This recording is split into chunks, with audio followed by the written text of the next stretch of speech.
यही बाबा साहब डॉक्टर अम्बेडकर ने कहा था कि 21वीं सदी तुम्हारी होगी जिन महिलाओं, हमारे समाज के पुरुषों को नहीं बोलने दिया। आज 21वीं सदी में हमारी बहनें, हमारी बेटियां टीवी पर बैठ करके ब्राह्मण से डिबेट कर रही हैं और वो बगल झांक रहा है। ये है 21वीं सदी। देखिए, जिस समाज को लंबे समय तक बोलने नहीं दिया गया हो, जिस समाज को लंबे समय तक पढ़ने नहीं दिया गया हो, जिस समाज के पढ़ने पर उसकी जवान काट दी जाती हो, कानों में पिघला करके शीशे जो है वो डाल दिए जाते हों, जिसके आगे झाड़ू, पीछे झाड़ू और आगे मटका लटका दिया हो, उस समाज की, और वो भी महिलाएं, उस समाज की महिलाएं टीवी पर बैठ करके डिबेट कर रही हों, और वो महिलाएं कहीं ना कहीं उन जातिवादी, मनुवादी, जातंकी, मतलब मानवता के विरोधी लोगों के कानों में उनकी आवाज़ कसकती है। उनको लगता है कि यार इनके तो पुरुषों को बोलने की कोई अनुमति नहीं थी, ये इनकी महिलाएं बोल रही हैं आकर के, तो वो कहीं ना कहीं उनको टीवी पर बैठ करके जब बोलती हैं, जब पूरा विश्व सुनता है, इंटरनेशनल पटल पर उनको सुनता है कि आज कंचना यादव बोल रही है, प्रियंका भारती जो है वो बोल रही है, तो वो आवाज़ें उनके कानों में खटकती हैं कि एक पिछड़े समाज की महिलाएँ, एक दलित समाज की महिलाएँ, एक आदिवासी समाज की महिलाएँ वो बोल रही हैं, लगातार बोल रही हैं, और इनके पास में कोई जवाब नहीं है, कोई तर्क नहीं है। तो फिर रूबिका लियाकत जैसी जो पत्रकार हैं वो तर्क करती हैं और फिर बताती हैं कि तुम्हारा IQ लेवल ऐसा क्यों है, तुम तो पिछड़े हो, तुम्हें तो ये नहीं पता, वो नहीं पता। और वो कहने वाली होती कौन है, वो इस बात को बताने वाली होती कौन है जिस बात को बार बार कह रही है। तो मेरा कहने का मतलब ये है कि ये पिछड़ों की, दलितों की, महिलाओं की जो विरोधी विचार विश्व भर में घूम रहा है मनुवाद के तहत, और ये क्या नाम, मानवता के विरोधी लोग जो घूम रहे हैं, जो मनुस्मृति को लेकर के घूम रहे हैं, ये उन्हीं लोगों की है, चाहे वो किसी भी समाज से आते हों। पर इन एंकरों की जबान वहाँ तो नहीं खुलती जहाँ सवाल पूछना चाहिए। नहीं, वहाँ तो देखिए, गोदी मीडिया क्यों कहा जाता है, वो बैठे सरकार की गोद में हैं, सरकार के इशारे पर चल रहे हैं, सरकार के इशारे पर बोल रहे हैं, सरकार का पक्ष रख रहे हैं। अब SIR पर जब सवाल जो है वो किया जा रहा है चुनाव आयोग से, तो सरकार जवाब क्यों दे रही है, सरकार उसकी प्रवक्ता क्यों बन रही है, और सरकार से पहले ये एंकर क्यों प्रवक्ता बन रहे हैं SIR के लिए। तो चुनाव आयोग को आकर के प्रेस कॉन्फ्रेंस करके राहुल गांधी और तमाम विपक्ष के नेताओं का जवाब देना चाहिए, लेकिन SIR पर विपक्षी सवालों का जवाब चुनाव आयोग नहीं दे रहा है। वो दे रहे हैं सरकार के प्रवक्ता, वो दे रहे हैं BJP के प्रवक्ता, वो दे रहे हैं क्या नाम है एंकर न्यूज पे जो बैठ के न्यूज एंकर है वो दे रहे हैं। क्यों? क्योंकि उनकी रोजी रोटी उसी पे चल रही है। न्यूज एंकर तो पर्सनल हो जाती है ना बैठकर देखने। मैं वही तो कह रहा हूँ कि जिस न्यूज एंकर को बीच में रहना चाहिए, ना सत्ता के साथ ना विपक्ष के साथ, विपक्ष के साथ रहना चाहिए बल्कि, लेकिन वो न्यूज एंकर जो है वो सत्ता के साथ जा रही है, और वो सत्ता के साथ मिलकर के जो विपक्ष का प्रवक्ता है उसको घेर रही है, पर्सनल हो जाती है। पर्सनल बात करी जिस प्रकार से कंचना यादव से, उस बहादुर बेटी से, जिस प्रकार से बहादुर बहन से, जिस प्रकार से रूबिका लियाकत ने जिस भाषा का, जिस गंदी भाषा का इस्तेमाल किया है, निंदनीय है, अशोभनीय है, उसकी जितनी निंदा की जाए उतनी कम है। कह रहे विक्टिम कार्ड खेलते हैं ये पिछड़े लोग। नहीं तो मैं वही तो कह रहा हूँ, विक्टिम कार्ड कैसे खेल रहे? अरे वो कह रही है ना कि मैं सशक्त महिला हूँ। अरे तेरे सशक्त होने से सशक्त थोड़ी हो जाएंगे, तेरे सशक्त होने से सारे मुसलमान सशक्त थोड़ी हो जाएंगे।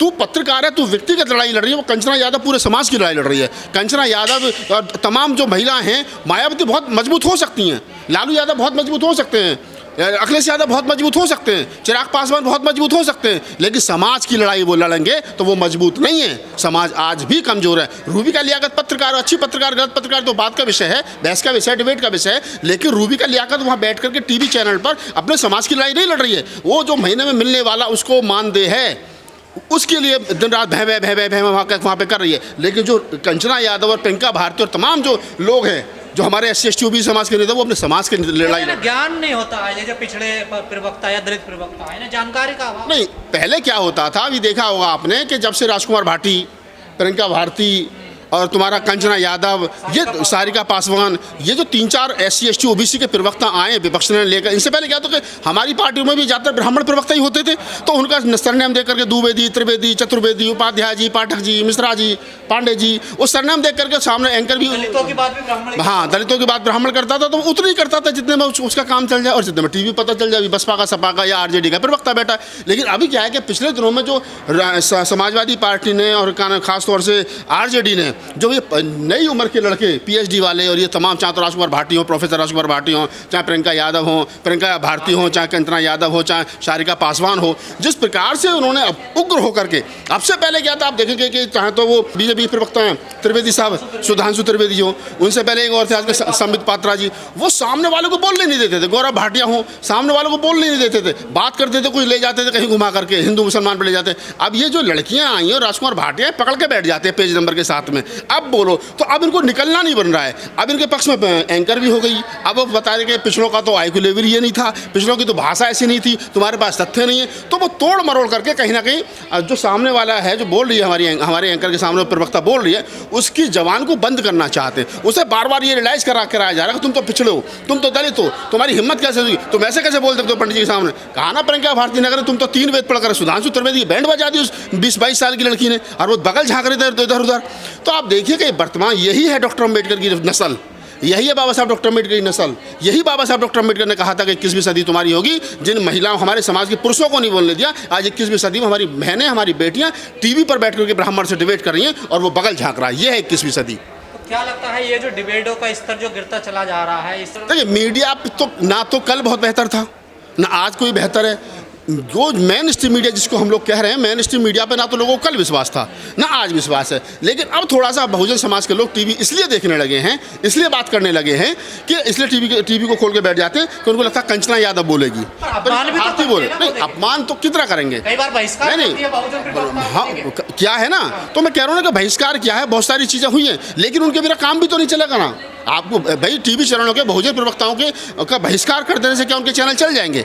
आप अगर विपक्ष की आवाज़ को इस तरीके से दबाओगे तो फिर लोकतंत्र कहाँ बचा है, कहाँ डेमोक्रेसी, कहाँ जमहूरियत? सवाल होता है ना कि ये संस्कृति और व्यवस्था को चैलेंज करते, चाहे प्रियंका भारती हो या कंचना यादव हो, धर्मशास्त्रों को मैं क्या करूं? बाबा साहब डॉक्टर अम्बेडकर ने जो 100 साल पहले किया, मनुस्मृति को जला करके हिंदू धर्म को छोड़ते वक्त, 22 प्रतिज्ञा लेते वक्त, बाबा साहब डॉक्टर अम्बेडकर ने जो गुस्सा जाहिर किया, वो गुस्सा मुझे कंचना यादव में दिखाई देता है, वो गुस्सा मुझे राजकुमार भाटी में दिखाई देता है, वो गुस्सा मुझे प्रियंका भारती में दिखाई देता है, वो गुस्सा मुझे सारिका पासवान में दिखाई देता है। ये जो 4-5 लोग हैं, इनमें वो गुस्सा दिखाई देता है। बाबा साहब डॉक्टर अम्बेडकर को जो पढ़ लेगा, जो समझ लेगा, वो ढंग से समझा भी देगा और ढंग से समझा देगा। तो आज जो रूबी का लियाकत की दिक्कत है, वो ये दिक्कत है कि उसका पैकेज खतरे में पड़ा है। उसको ये डर हो गया अगर चैनल नौकरी से बाहर ना निकाल दे उसको। कई एंकर मैं बता रहा हूँ ना, उन सारे एंकरों को ये खतरा है कि तुम इन बहुजन समाज के जो SC ST OBC समाज के प्रवक्ता, इनको रोक नहीं पा रहे हो, इनको कंट्रोल नहीं कर पा रहे हो, काउंटर कर रहे हैं तुम्हें लगातार। तो वो कहीं ना कहीं सरदर्द बने हुए हैं ये आज की तारीख में। और यही सबसे बड़ी बात है कि सारे सिनेरियो में आप देखेंगे कि कहीं ना कहीं टीवी चैनलों के जो एंकर हैं वो घेरे में हैं, वो कटघरे में हैं। वो पहले हड़का देते थे और हड़काने के बाद में हमारे जो एंकर प्रवक्ता होते थे, मैं तो देखता था बहुजन समाज पार्टी गली की हड्डी बन गई। बिल्कुल, मैं कह रहा हूँ ना, बहुजन समाज पार्टी के प्रवक्ता होते थे। बहुजन समाज पार्टी के प्रवक्ता या तो मुसलमान होते थे या पांडे जी होते थे। वो आते थे और अपनी बात रख के चले जाते थे। सामने एंकर भी ब्राह्मण और वो पंडित जी होता था, थोड़ी सी उस तरह वो करता था, थोड़ी सी बात ये रखते थे, हाँ हो जाती थी। लेकिन अब ये जो नई उम्र की लड़कियां आई हैं, इन्होंने जिस प्रकार से धूल उड़ाई है, तो वो रूबी का लियाकत और इनके जैसे एंकरों के गले की हड्डियां बनी हुई है। सही दिशा में जा रहा है, बिल्कुल सही दिशा में डिबेट जा रहा है। और मैं कह रहा हूँ कि धन्यवाद है, क्या नाम है, सारिका पासवान को धन्यवाद है, प्रियंका भारती को धन्यवाद है, कंचना यादव को, राजकुमार भाटी हमारे मित्र हैं, उनके लिए बहुत बहुत आभार कि आपने जो ये वैज्ञानिक तरीके से और तर्क जो की है, ये वास्तव में काबिल तारीफ है। धन्यवाद।